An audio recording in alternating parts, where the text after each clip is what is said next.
Welcome back to So Said So. I'm your lovely host, the Mystic Mover. And on this podcast, it is always my goal to help you get out of your mind and back into your soul.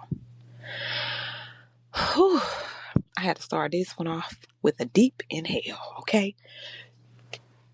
Today we're going to be talking about surrendering. So let me tell y'all something. I have been, you know how they have those little puzzles, and they're like, the universe wants you to know this. And I would see them popping up. And it's like every single time those little words in a little crossword puzzle, baby, I kept seeing surrender. And I'm like, okay, look, what I know what surrendering means, but what does that look like? Because I felt like I had surrendered so much. And I'm like, you still telling me to surrender? What am I not surrendering to? Like, what am I not saying? Make it clear.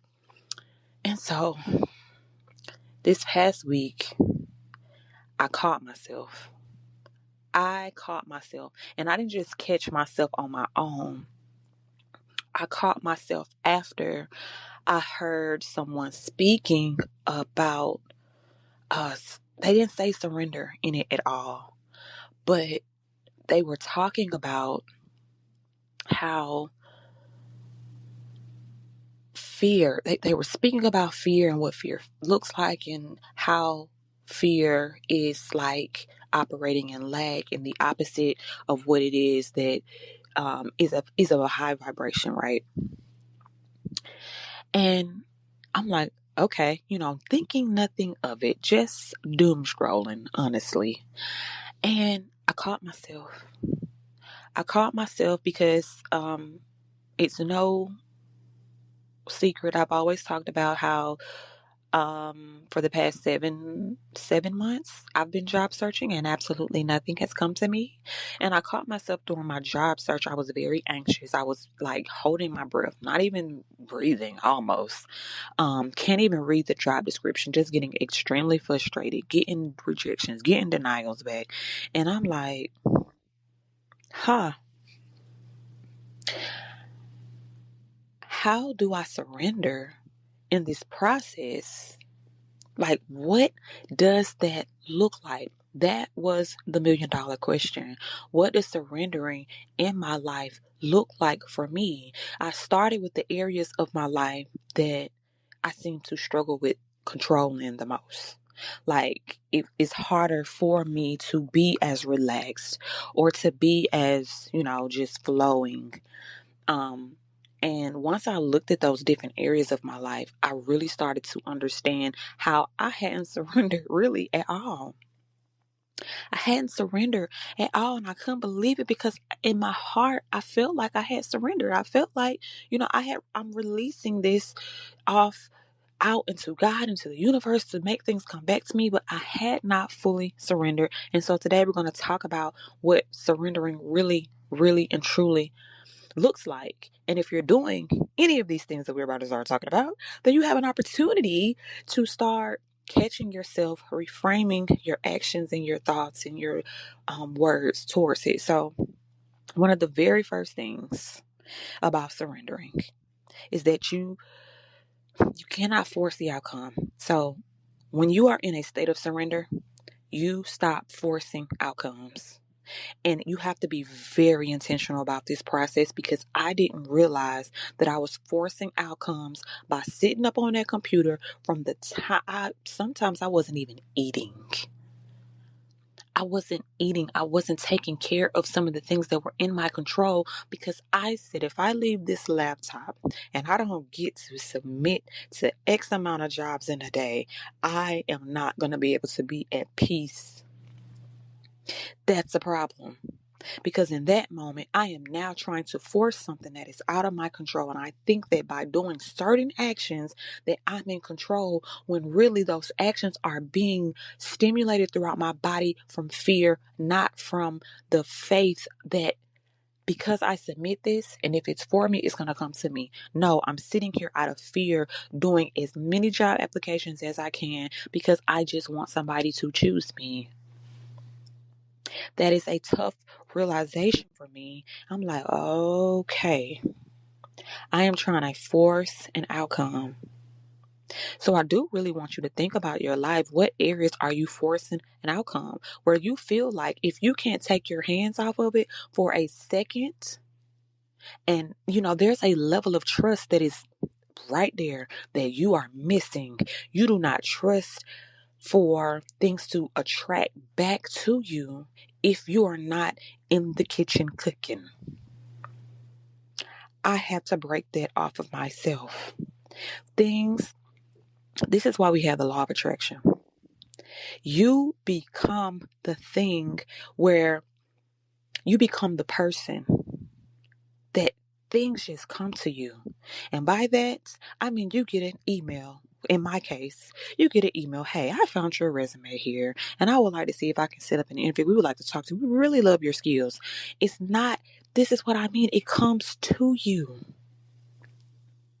And if things are not coming to you in that manner, that means that we have some level of soul work that we're going to have to do to start making ourselves to be the attractor who can pull these types of things in. It's nothing that you have to force. It's nothing that you are solely responsible for. That beats the purpose of having the laws.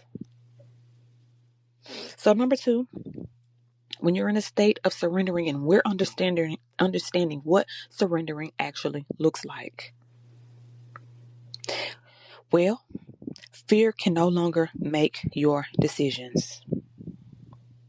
Fear has been making decisions in my life. I have been chasing. We don't chase, we attract, right? However, for some odd reason, I've been chasing. And when I mean chasing, I mean what I was just stating in the first example. Spending day and night, putting all of my energy and effort out into something with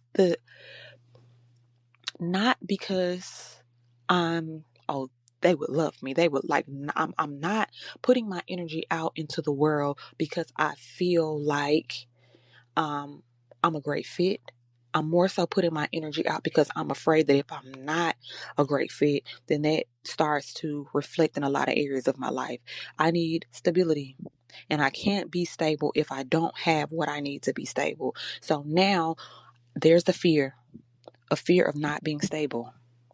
And because I have that fear of not being stable, now I'm fearfully doing certain actions out into the world to try to bring instability. But the root of that thing is in fear. I am low vibrating out energy. So every source of energy that I put out into the earth is coming back to me in the same energy that I put it out in. And if I put it out in fear, it's going to come back to me in some form of a low vibrating energy.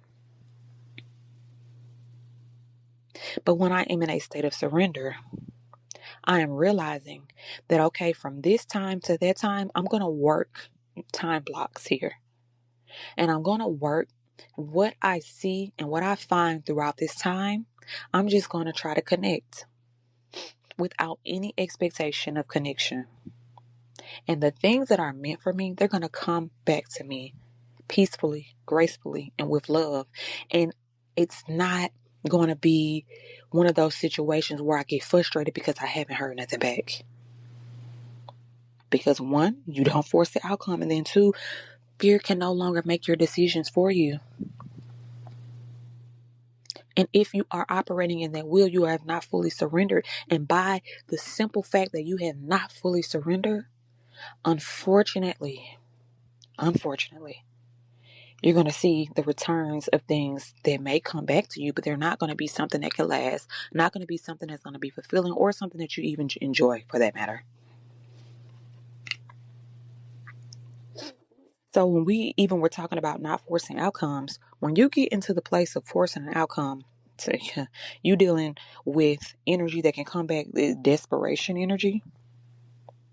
You getting so desperate for something that anything can stick to you, even things that are not going to be aligned for your experience. It's still going to be misaligned. Yes, it came to you, but it came to you misaligned. And eventually you're going to have to you're going to find yourself having to release that very thing as well.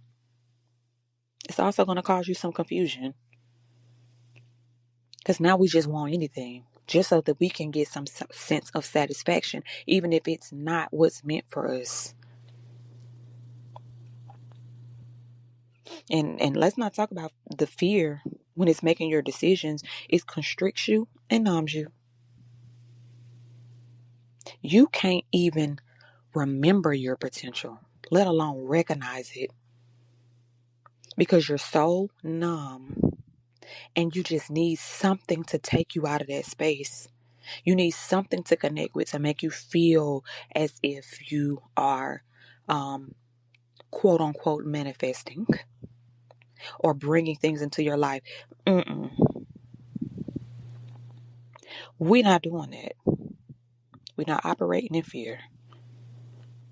We're not bringing things and attracting things back to us because we are just really not surrendering to the process. We want the process to be over. We want to start seeing the fruits of our labor. Well, you won't see the fruits of your labor by attracting in something with fear.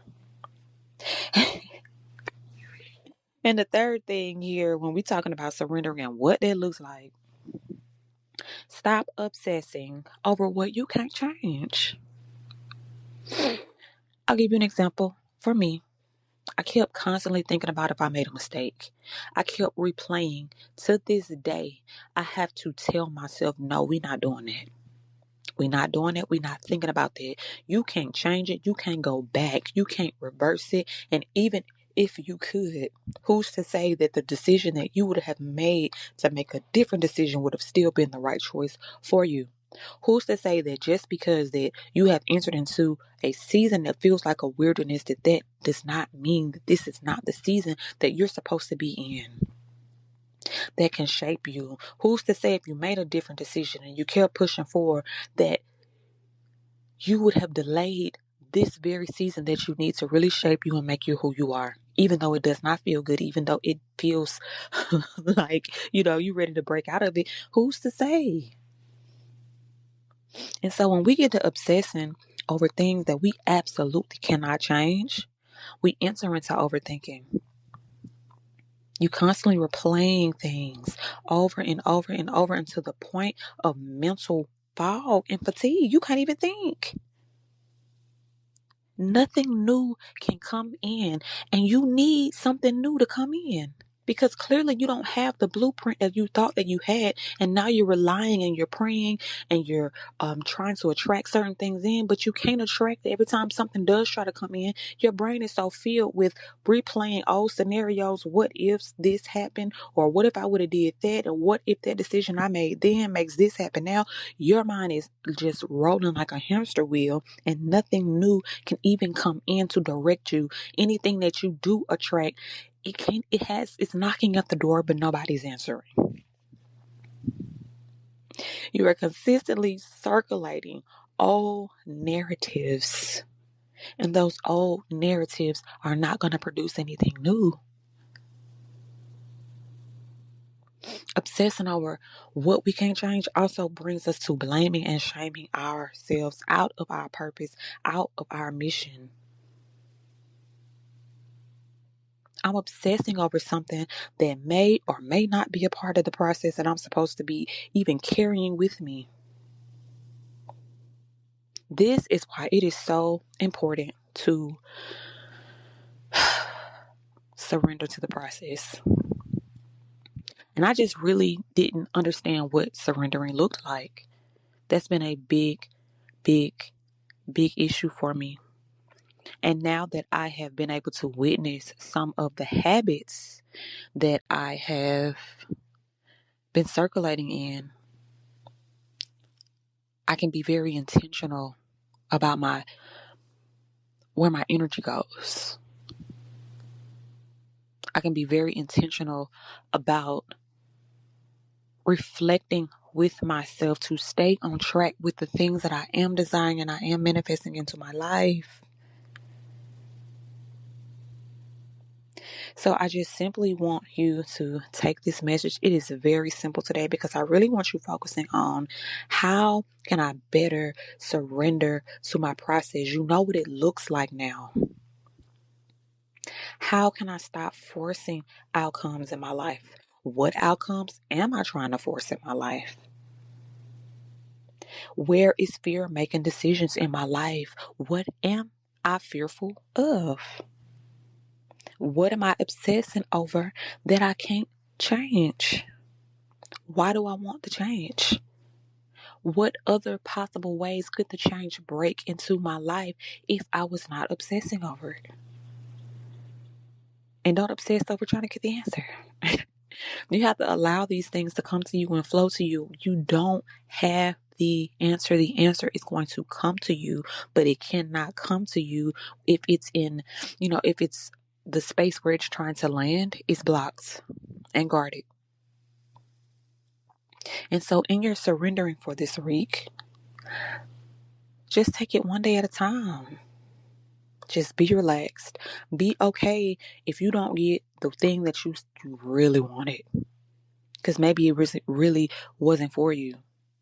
And that could be a hard pill to swallow.